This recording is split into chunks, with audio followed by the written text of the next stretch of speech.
Friends, news channel देखे आप सभी दर्शकों का बहुत बहुत स्वागत है। मैं हूं रमनदीप कौर। इस वक्त की बड़ी खबर आ रही है प्रयागराज से। क्या है पूरा मामला, देखने के लिए बने रहिए हमारे साथ। अतीक के गुर्गे की दबंगई का एक और सीसीटीवी सामने आया है। डबल मर्डर के पैरोकार ने लगाई मदद की गुहार। असद कालिया के साथ अतीक का तोता भी पहुंचा था धमकाने। संगम नगरी प्रयागराज में माफिया अतीक अहमद के गुर्गे का आतंक अभी भी बदस्तूर जारी है। अतीक के खास गुर्गे असद कालिया और अतीक के शूटर जुल्फ़िकार उर्फ तोता के आतंक से त्रस्त प्रयागराज के बेली गांव के रहने वाले साबिर हुसैन ने अपना घर छोड़ दिया है। साबिर अलकमा सुजीर डबल मर्डर केस मामले में पैरोकार है। अतीक और उसका भाई अशरफ डबल मर्डर मामले में आरोपी है। वहीं साबिर को डबल मर्डर मामले में पैरोकारी से हटाने के लिए अतीक के गुर्गे असद कालिया और जुल्फ़िकार उर्फ तोता लगातार धमकी दे रहे हैं। अतीक ने अपने गुर्गे असद कालिया और जुल्फ़िकार तोता को पीड़ित के घर भेजकर धमकी दी। 3 लग्जरी गाड़ियों में सवार होकर पहुंचे असद कालिया और तोता ने पीड़ित को धमकी दी। माफिया अतीक के गुर्गों की धमकी की घटना सीसीटीवी फुटेज में कैद है, लेकिन ये मामला 2019 का है। सीसीटीवी वीडियो में साफ देखा जा रहा है कि किस तरह से ये अतीक के गुर्गे आते हैं और ईंट पत्थर चलाकर धमकी देते हैं। पीड़ित साबिर, जो कि डबल मर्डर केस में पैरवी कर रहा था, उसे धमकाते हैं। सीसीटीवी में भी सामने आया है कैसे अतीक के गुर्गे असलहे के साथ साबिर के घर पहुंचे हैं और जान से मारने की धमकी और रंगदारी वसूलने का काम करते हैं। वहीं ऐसे में पीड़ित साबिर का क्या कुछ कहना है अब योगी सरकार में, आइए दिखाते हैं। छोटा था, अतीक अहमद के खिलाफ उस दिन चार्ज बना था वीडियो कॉन्फ्रेंसिंग से। मैं कचहरी से जब लौटा हुआ था तभी इसके सारे गुर्गे जो है पता लगा के मेरे पीछे पीछे कि ये कसरिया के साइड जा रहा है। लेकिन हम गए उस दिन अपने भाई के घर के पास, लेकिन दूसरे दरवाजे से हम निकल गए और ये लोग आगे के दरवाजे से ये सब जो है वहाँ पे असलहे लेके आए, गाली वाली दे रहे थे, जान से मारने की धमकी। शायद अगर उस टाइम मुझे ये पा जाते, गेट जैसे तोड़ा जा रहा था, अगर गेट टूट जाता, मुझे पा जाते तो मेरी हत्या हो जाती, क्योंकि अतीक अहमद के इशारे पे ही सारा काम ये हुआ है। असद कालिया ही इसमें मेन है, वही चाहता है कि मेरी हत्या हो। अतीक अहमद के इशारे पे सारा काम हो रहा था। फायरिंग वगैरह फायरिंग हुई थी, लेकिन फायरिंग कब इन लोगों ने किया? मेरे घर पे जाके, जब इनको पता चला कि हम यहाँ नहीं अपने भाई के घर पे, तो मेरे घर पे जाकर के इन लोगों ने फायरिंग की।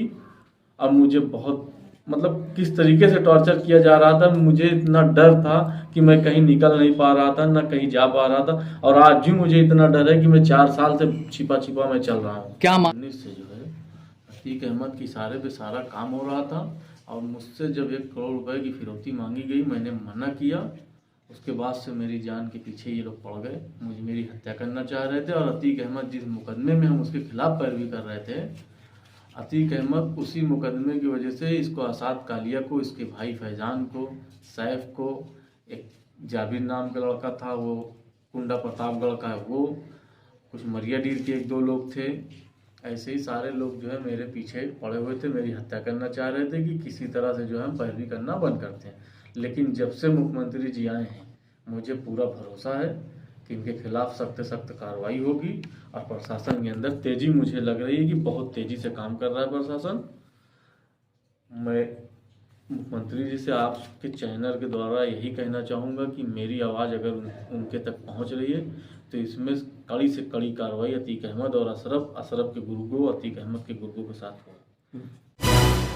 संगम नगरी प्रयागराज पहुंचे छत्तीसगढ़ सरकार के कैबिनेट मंत्री व पूर्वी जोन उत्तर प्रदेश के कोऑर्डिनेटर राजेश तिवारी ने, जहां आज सर्किट हाउस में प्रेस वार्ता की है और साथ ही उन्होंने अब बड़ा बयान दिया है। उमेश पाल हत्याकांड को लेकर उन्होंने बीजेपी पर निशाना साधते हुए बड़ा बयान दिया है। उनका कहना था कि बीजेपी का शुरू से ही दोहरा चरित्र रहा हो, चाहे वो अतीक अहमद को लेकर या अन्य लोगों को लेकर। साथ ही उन्होंने बीजेपी पर गंभीर आरोप लगाए हैं, कानून व्यवस्था पर सवाल खड़े किए हैं और उमेश पाल हत्याकांड में हो रही कार्रवाई पर भी उन्होंने अब सवाल खड़े करते हुए बड़ा बयान दिया। और क्या कुछ कहा है इस पूरे मामले पर, आइए दिखाते हैं क्या कुछ कहना है इस पूरे मामले पर उनका। देखिए, भारतीय जनता पार्टी का हमेशा ही दोहरा चरित्र रहा है, चाहे अतीक अहमद का मामला हो या और भी इस प्रकार के जो लोग हैं। एक तरफ ये मेरे को लगता है कि कहीं ना कहीं कोई सौदेबाजी जो है होता है कि हम जनता को दिखाने के लिए हम कार्रवाई भी करेंगे और एक तरफ जो है उनसे जो जुड़े हुए लोग हैं उनको संरक्षण देने का काम करेंगे। जिस प्रकार मीडिया के माध्यम से उसको नेशनल हीरो बनाने का जो काम किया है भारतीय जनता पार्टी ने, सीधे सीधे उसकी सज़ा होती, जो कार्रवाई होती है, जो अपराधी है, जो दोषी है, उसको दंड मिलना चाहिए। बहुत स्पष्ट है इसमें कांग्रेस पार्टी। लेकिन वहीं पे जो है उनसे जुड़े हुए लोगों को आप एक सौदेबाजी करते हैं। मुझे तो ऐसी लगता है कि तभी अगर देखने को मिल रहा है कि अगर उनको जुड़े हुए लोगों को अगर सज़ा नहीं दे रही है, पुलिस उनको पकड़ने की कार्रवाई नहीं कर रही है। पंजाब का भी देख लीजिए, अमृतपाल का जो है एक खालिस्तान की मांग जो है कर रहा है। आज तक जो है पुलिस के द्वारा और केंद्रीय बल के, क्योंकि अब वो एक स्टेट का मामला नहीं है, लेकिन एनआईए भी जो है या सीबीआई है या जो भी और भी जांच एजेंसियां हैं उनके द्वारा कोई भी कार्रवाई नहीं की जा रही। तो ये भारतीय जनता पार्टी का ऐसे मामलों में दोहरा चित्र हमेशा रहा है। उमेश पाल हत्याकांड से जुड़ी बड़ी खबर। उमेश पाल हत्याकांड मामले में आया नया मोड़। अब अतीक की बहन को भी बनाया गया आरोपी। बता दें, अतीक की बहन आयशा नूरी पर शूटरों को संरक्षण देने का आरोप। शूटरों को फरार कराने में आयशा नूरी की बताई जा रही अहम भूमिका। बीते दिनों सीसीटीवी हुआ था वायरल, जिसमें आयशा नूरी के घर पहुंचा था बमबाज गुड्डू मुस्लिम। अब पुलिस ने आयशा नूरी को जांच के बाद बनाया आरोपी। शूटरों को फरार कराने में आयशा नूरी की बताई जा रही अहम भूमिका। पुलिस जांच के बाद आयशा नूरी को बना दिया आरोपी। आयशा की गिरफ्तारी के लिए पुलिस जगह जगह कर रही छापेमारी। आयशा की गिरफ्तारी के लिए अब प्रयास में जुटी पुलिस। गुड्डू मुस्लिम का आयशा नूरी के घर जाने का मेरठ में सीसीटीवी भी हुआ था वायरल।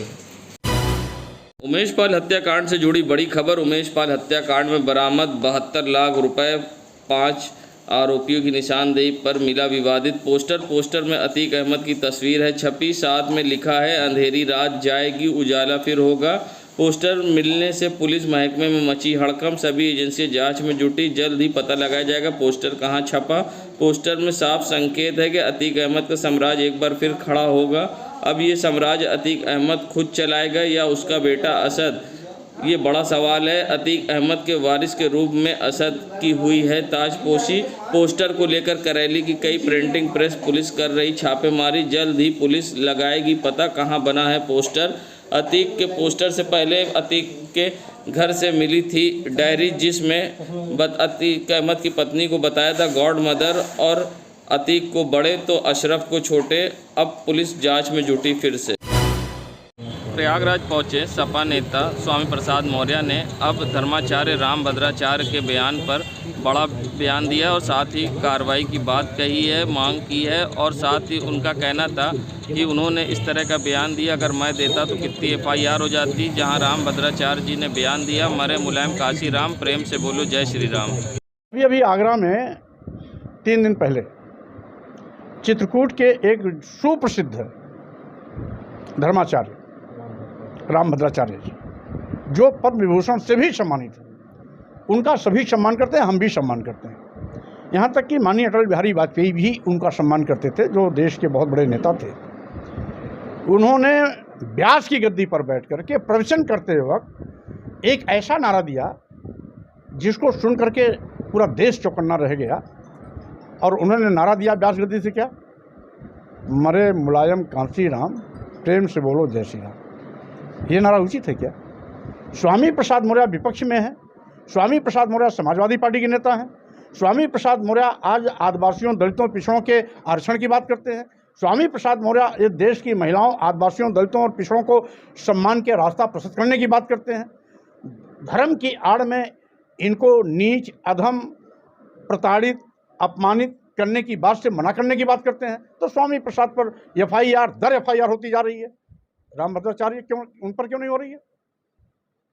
क्योंकि एक वर्ग विशेष से ताल्लुकात रखते हैं और जिन लोगों की सत्ता आज प्रदेश और केंद्र में है उन पर वो मेहरबान है। इसलिए आज करोड़ों करोड़ों दलितों और पिछड़ों के भावनाओं को आहत करने वाला जो बयान रामभद्राचार्य ने दिया है, उनके खिलाफ तो अब तक FIR एक नहीं सैकड़ों हो जानी चाहिए थी। नहीं होगी, क्योंकि आज यहाँ पर उनसे बड़े बाबा बैठे हुए हैं। सर, आपने महंगाई का मुद्दा संगम नगरी प्रयागराज पहुंचे कांग्रेस के वरिष्ठ नेता आचार्य प्रमोद कृष्णम ने आज जहां प्रयागराज पहुंचे थे, जहां उन्होंने आगामी 2024 के चुनाव को लेकर बड़ा बयान दिया है। साथ ही उन्होंने कहा है कि इस बार 2024 के चुनाव में दो विचारधाराओं के बीच में चुनाव होगा, एक कांग्रेस की विचारधारा और दूसरे आरएसएस की। और साथ ही उन्होंने अपील करते हुए क्या कुछ कहा है, आइए सुनाते हैं आपको। अगर गठबंधन होता है तो देश में दो विचारधाराओं के बीच में चुनाव होगा 2024 का, एक कांग्रेस की विचारधारा, एक आरएसएस की विचारधारा। सभी नेताओं से मैं अपील करता हूं कि वो तिरंगे का साथ दें। ममता जी हों, अखिलेश जी हों या केसीआर हों या अरविंद केजरीवाल जी हों या शरद पवार जी हों,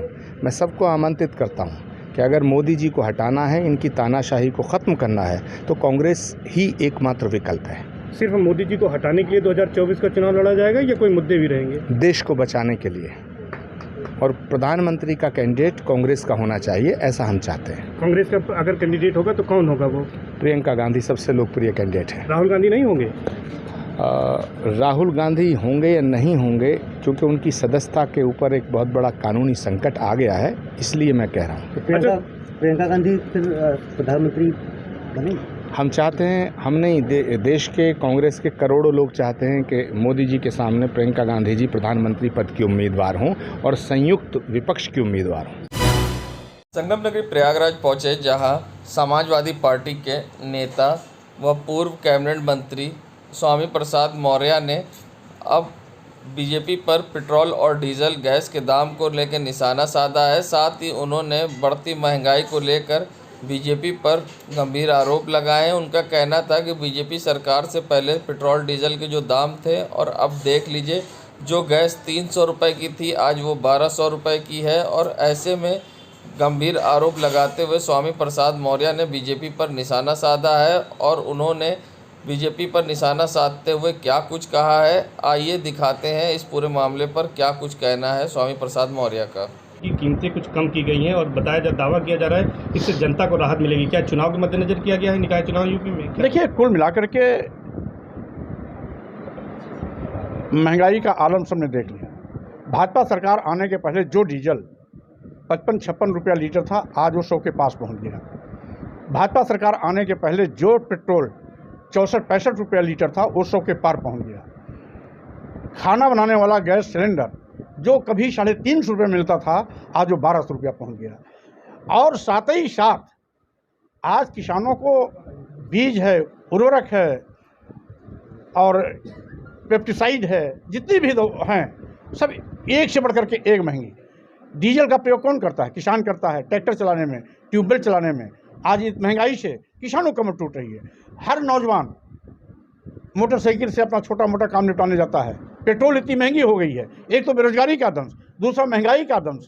आखिर हर नौजवानों को जीना दुभर हो गया है। तो इस तरीके से बेतहाशा महंगाई बढ़ा करके चुनाव में कोई भाजपा सरकार नौटंकी करती है कम और ज़्यादा करने का, तो ये सब टिकट उसका पब्लिक जानती है, ये कोई दांव चलने वाला नहीं। अच्छा, मोतीलाल नेहरू प्रौद्योगिकी संस्थान के दीक्षांत समारोह में शामिल होने पहुंचे लोकसभा अध्यक्ष ओम बिरला ने यहाँ पर छात्रों को 8 डिग्रियाँ बांटी। उससे पहले यहाँ पर ओम बिरला को अंगवस्त्र पहनाकर कॉलेज की तरफ से सम्मानित किया गया।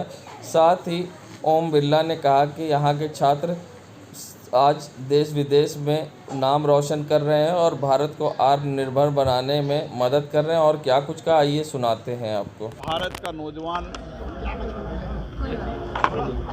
प्रौद्योगिकी के क्षेत्र के अंदर, टेक्नोलॉजी के अंदर नए इनोवेशन, नए रिसर्च के माध्यम से देश और दुनिया की चुनौतियों का समाधान दे रहा है। मोतीलाल नेहरू इंस्टीट्यूट भी जो वर्षों पुराना है, यहाँ के पढ़ने वाले विद्यार्थी जब यहाँ से उपाधि प्राप्त करके निकलेंगे तो उनकी शिक्षा, उनका सामर्थ्य, यहाँ के दिए गए प्रोफेसर को उनका ज्ञान, अनुभव का लाभ उनको मिलेगा। ये धरती क्योंकि ऋषियों की धरती है, ये धरती आध्यात्मिक और संस्कारों की धरती है, ये धरती लेखक और राजनीतिज्ञों की धरती है, इसलिए धरती का भी विशेष प्रभाव रहता है मुझे लगता है कि आने वाले समय जब यहाँ से निकल कर जाएंगे तो उनका देश में बहुत बड़ा योगदान होगा और सामर्थ्य भारत बनाने में, आत्मनिर्भर भारत बनाने में और नई टेक्नोलॉजी के अंदर होने वाले परिवर्तन में उनका योगदान निश्चित इस समाज में योगदान देगा। इसलिए मैं उनको धन्यवाद देता हूँ कि आने वाले समय में उनके ऊपर बहुत बड़ी जिम्मेदारी है कि 21वीं सदी का भारत हमारा भारत होगा। संगम नगरी प्रयागराज में जहां एनसीईआरटी ने निराला की कविताओं को सिलेबस से हटा दिया है, जिसके बाद राजनीति गर्मा गई है। जहां साहित्यकार हो या राजनीतिक पार्टियों के नेता लगातार एक के बाद एक बयान आ रहे, तो संगम नगरी प्रयागराज पहुंचे स्वामी प्रसाद मौर्य ने भी निराला की कविताओं को सिलेबस से हटाए जाने का विरोध किया है, तो बीजेपी पर निशाना साधा है। और साथ ही बीजेपी पर निशाना साधते हुए क्या कुछ कहा है, आइए दिखाते हैं। हटाए गए हैं, क्या कहेंगे इसको? कैसा इतिहास पढ़ाना चाहती है सरकार? यही भारतीय जनता पार्टी की तानाशाही प्रवृत्ति है।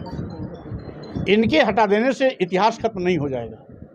इन्होंने तो महाकवि निराला जी को भी हटा दिया। महाकवि निराला जी एक ऐसे महान कवि हुए हैं जो गांव के अंतिम पायदान पर रहने वाले व्यक्ति की व्यथा को भी अपनी कविताओं के माध्यम से सार्वजनिक किया।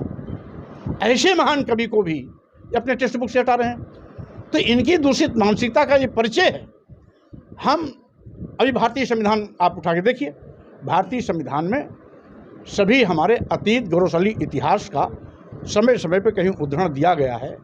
कहीं बुद्ध हैं, बुद्धकालीन सम्राट अशोक हैं, तो कहीं पर राम हैं, तो कहीं पर कृष्ण हैं, कहीं महाभारत का दिया गया है, कहीं राम रावण युद्ध का दिया गया है, तो वहीं पर कहीं टीपू सुल्तान का भी दिया गया है। भारतीय संविधान में सब सारी चीज़ें, तो जो भारतीय संविधान द्वारा हमारे देश के तमाम संविधान निर्माताओं ने मिल करके सब एक राय हो करके बनाया, बाबा साहब डॉक्टर अम्बेडकर ने उसको अंतिम रूप दे करके देश के प्रथम राष्ट्रपति डॉक्टर राजेंद्र प्रसाद जी को सौंपा।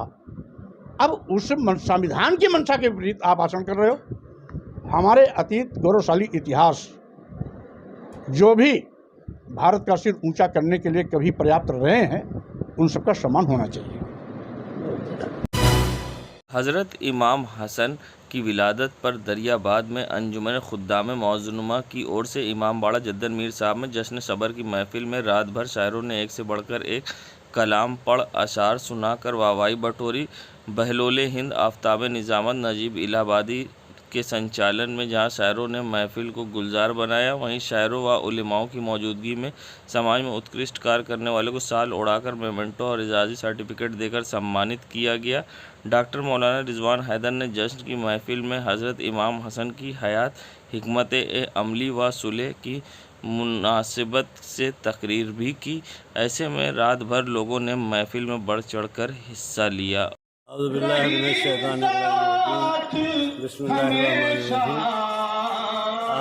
15 रमज़ान मुबारक अली और फातिमा ज़हरा पहले बेटे इमाम हसन की विलादत है और इसी खुशी से मुताल्लिक़ आज यहाँ मौजूदनुमा में महफिल का इनेकाद किया गया है। जैसा कि मेरे पीछे से एक आलिम-ए-दीन शायर की आवाज़ शायद आप हज़रात तक पहुँच रही है। ये बेहतरीन जश्न है जिसमें मकामी और बैरूनी शोरा दोनों आए हुए हैं और इस बज़्म को सजा के आप हज़रात के लिए पेश किया गया है। आखिर दावाना मुझे मौलाना रज़ी हैदर कहते हैं। आखिर दावाना अल्हम्दुलिल्लाह। आज यहाँ किस प्रकार का यहाँ पे प्रोग्राम था, क्या था आज यहाँ? बिस्मिल्लाहिर्रहमानिर्रहीम। चूँकि आज माह मुबारक रमज़ान की 15 तारीख़ है और आज की तारीख़ जो है ये मंसूब है इमाम अमन व अमान हज़रत इमाम हसन मुश्तबा अलैहिस्सलाम, जो कि रसूल खुदा सल्लल्लाहु अलैहि वसल्लम की दुख्तर नेक अख्तर जनाब फ़ातिमा सलामुल्लाह अलैहा के बड़े बेटे हैं और जिन्होंने अपनी ज़िंदगी से इंसानियत को और इंसानों को दर्ज दिया है। पैगम्बर सुलह हैं, पैगम्बर अमन है, इमाम अमन व अमान है, जिनकी ज़िंदगी मुजस्सम अखलाक है, किरदार है। आपने अपनी ज़िंदगी के ज़रिए से बहुत से दर्ज दिए हैं, अपनों को भी बेगानों को भी। दुनिया की तमाम कौमें आपका एहतराम करती हैं। इमाम हसन मुश्तबा की फ़जीलत सिर्फ इतना ही कह देना काफ़ी है कि इमाम हुसैन जैसा शख्स और शख्सियत आपको वाजिब ताज़ीम समझता था और कभी आपके आगे उसने कुछ कलाम नहीं किया। नाम पीर को आमिर रिजवी दरियाबादी। संगम नगरी प्रयागराज पहुंचे उत्तर प्रदेश के पूर्वी कोऑर्डिनेटर व छत्तीसगढ़ के कैबिनेट मंत्री राजेश तिवारी ने अमित शाह के कौशाम्बी में दिए बयान पर चुटकी लेते हुए उन्होंने अमित शाह की तुलना रावण से करते हुए कहा कि रावण को भी अमृत मिला था जिसका अहंकार था और एक दिन उसका अहंकार टूटा। 2045 दूर की बात है, 2024 में उनका अहंकार टूटेगा। और साथ ही उन्होंने अमित शाह पर टिप्पणी करते हुए और उनके बयान पर अब चुटकी लेते हुए बड़ा बयान दिया है। ऐसे में क्या कुछ कहना था कांग्रेस के छत्तीसगढ़ कैबिनेट मंत्री व पूर्वी जोन कोऑर्डिनेटर राजेश तिवारी का इस पूरे मामले पर, आइए दिखाते हैं आपको किस तरह से चुटकी लेते हुए उन्होंने क्या कुछ कहा है। पार्टी केंद्र में सरकार बनाए बैठी रहेगी और पूरे विकास के कार्य 2045 विजन के आधार पर कार्य किया जाएगा। सर, इस पर क्या कहेंगे?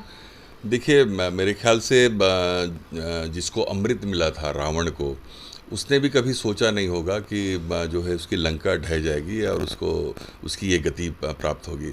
तो जो अहंकारी जो व्यक्ति होता है वो इसी प्रकार की बात करता है। जनता जो है चुनती है मतदान के माध्यम से, और ये तो 45 तक की बात कर रहे हैं। 2024 का जो चुनाव है उसमें ही जो है सामने नतीजा आ जाएगा कि देश में किस पार्टी की सरकार बनेगी।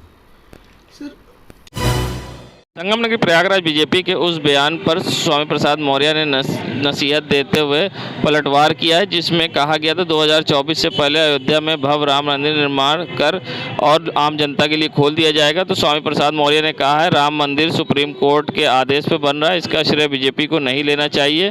बीजेपी को नसीहत देते हुए कहा कि राजनीति करनी चाहिए, महंगाई, बेरोजगारी, भ्रष्टाचार और कानून व्यवस्था जैसी समस्याओं पर करनी चाहिए। और निशाना साधते हुए स्वामी प्रसाद मौर्य ने क्या कुछ कहा है, आइए सुनाते हैं। 2024 के पहले उसमें गर्भगृह में पूजन हो जाएगा, वहाँ श्रद्धालु आने लगेंगे, तो क्या है उद्देश्य इसका, इसके चुनाव? देखिए, राम मंदिर जहाँ तक बात रही है वो मामला भावनाओं का है।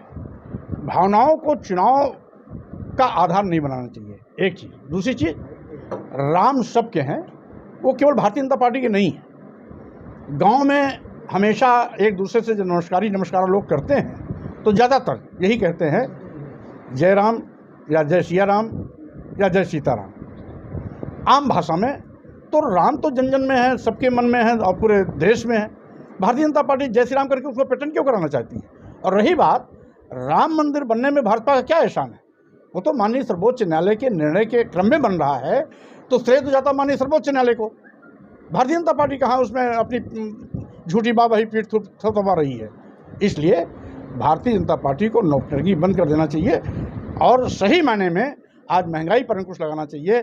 बेरोजगारी को ख़त्म करने के लिए नौजवानों को रोजगार दिलाने की कोशिश करनी चाहिए। सरकारी विभाग को बेचने से बाज आना चाहिए। जीएसटी का दुरुपयोग बंद होना चाहिए। किसान छुट्टा जानवर किसान का फसल साफ कर रहा है, उस पर अंकुश लगाना चाहिए। जो करना चाहिए वो नहीं कर पा रहे हैं। राम मंदिर राम मंदिर राम मंदिर राम मंदिर केवल भाजपा की पुश्तैनी है क्या? ये सबका है और सबका उस पर अधिकार है। सभी को उससे खुशी है, केवल भाजपा को नहीं खुशी है। भाजपा इसको पेटेंट न कराए। अच्छा सर, आप संगम नगरी प्रयागराज के नज़ारा है गढ़ी सराय मोहल्ले का, जहां सड़क तालाब बन गई है। और बता दें आपको, सड़क तालाब यानी कि सीवर लाइन का पानी सड़क पर बह रहा है, जिसके कारण मस्जिद में आने जाने वाले नमाजियों को भी परेशानी का सामना करना पड़ रहा है। मस्जिद के पास ही गढ़ी सराय के मोहल्ले में आप देख सकते हैं किस तरह से लोगों को गंदे पानी से होकर गुजरना पड़ रहा है और ज़िम्मेदारों की लापरवाही कहें या अनदेखी, जिसके कारण सड़क पर नाली का पानी बह रहा है। और सबसे बड़ी वजह कि नाली समय से साफ़ न कराने के कारण ये पानी सड़क पर बह रहा है। स्थानीय लोगों की माने तो नाली पूरी तरह से जाम है, जिसके कारण सड़क पर गंदा पानी बह रहा है और लोगों को, पैदल जाने वालों को परेशानी का सामना करना पड़ा। मगर ज़िम्मेदारों की लापरवाही के कारण जहां रमज़ान के महीने में लोगों को इस गंदे पानी से होकर गुज़रना पड़ रहा है और नमाजियों को काफ़ी दिक्कत का सामना करना पड़ रहा है, तो वहीं ऐसे में लोगों का क्या कुछ कहना है इस पूरे मामले पर गंदे पानी को लेकर, आइए दिखाते हैं आपको। जो नालियों में भरा हुआ, नाली जो है अगर साफ हो जाए तो पानी निकल जाए, उसके वजह से पानी भर रहा है और उससे नमाजियों को तकलीफ हो रही है। कपड़ा भीग जाएगा तो दोबारा नमाज कपड़ा बदल के आए, नहा के आए, जब नमाज पढ़े तो नाले का पानी बह रहा है? हाँ, गंदा पानी है, उससे नमाज थोड़ी होगी उसकी। क्या नाम है आपका? इकबाल। संगम नगरी प्रयागराज पहुंचे, जहां छत्तीसगढ़ के कैबिनेट मंत्री राजेश तिवारी ने प्रधानमंत्री व उनके कई मंत्रियों पर अडानी को फ़ायदा पहुंचाने का आरोप लगाया है। साथ ही गलत तरीके से राहुल गांधी की सदस्यता रद्द कराने का भी आरोप लगाया है। साथ ही उन्होंने कहा कि बीजेपी के चाहे जैसे मंत्री हों थाट से रह रहे हैं, चाहे वो दोष मुक्त हों या दोषी हों। ऐसे में उन्होंने कई गंभीर आरोप लगाते हुए क्या कुछ कहा, आइए दिखाते हैं। देखिए, राहुल गांधी जी इन्हीं मुद्दों को लेकर कन्याकुमारी से लेकर कश्मीर तक पदयात्रा की 4000 किलोमीटर की, और उन्होंने पूरे देश के सामने जो महंगाई, भ्रष्टाचार, बेरोज़गारी की जो समस्याओं को जो उन्होंने रखा, और जिस प्रकार से दलितों के साथ, माइनॉरिटी के साथ जो अत्याचार हो रहे हैं, उनकी आवाज़ को दबाने की जो कोशिश हो रही है, उसी बात को वो उठा रहे थे। और जो 20,000 करोड़ रुपया, जिसका कोई हिसाब किताब नहीं, जो शेल कंपनियों में अडानी के जमा हैं, तो राहुल जी यही तो पूछ रहे हैं कि भाई वो पैसा है किसका? फर्जी फर्म बना के, फर्जी उसके प्रोप्राइटर बना के, आखिर कौन है वो व्यक्ति, कौन है, और ये पैसा जो है कहाँ गया? इसका जवाब देश के प्रधानमंत्री नहीं दे पाए, भारतीय जनता पार्टी की सरकार नहीं दे पाई, और इसी वजह से एक षड्यंत्र पूर्वक आपराधिक मामले बनाकर झूठे साक्ष्यों के आधार पर जो है न्यायालय के सामने प्रस्तुत किया गया, और अधिकतम सज़ा दिलाकर जो है उनकी सदस्यता समाप्त की गई, और रातों रात उनको बंगला खाली करने का भी निर्देश दिया गया। जबकि भारतीय जनता पार्टी के देश में और प्रदेश में बहुत से पूर्व सांसद, विधायक जो है शासकीय बंगले की सुविधाएं ले रहे हैं। भारतीय जनता पार्टी का ही गुजरात के ही एक सांसद जो है, जिसको हाईकोर्ट ने जो है 3 वर्ष की सज़ा दी थी, उसकी भी सदस्यता जो है समाप्त नहीं की गई। तो जहाँ पे दोहरा मापदंड भारतीय जनता पार्टी का है, तो ये बिल्कुल अनुचित है, और कांग्रेस पार्टी इन्हीं सब बातों को लेकर देश की जनता के सामने जा रही है। सर, दोहरे मापदंड। देश दुनिया की खबरों के लिए world media times news channel को सब्सक्राइब करें।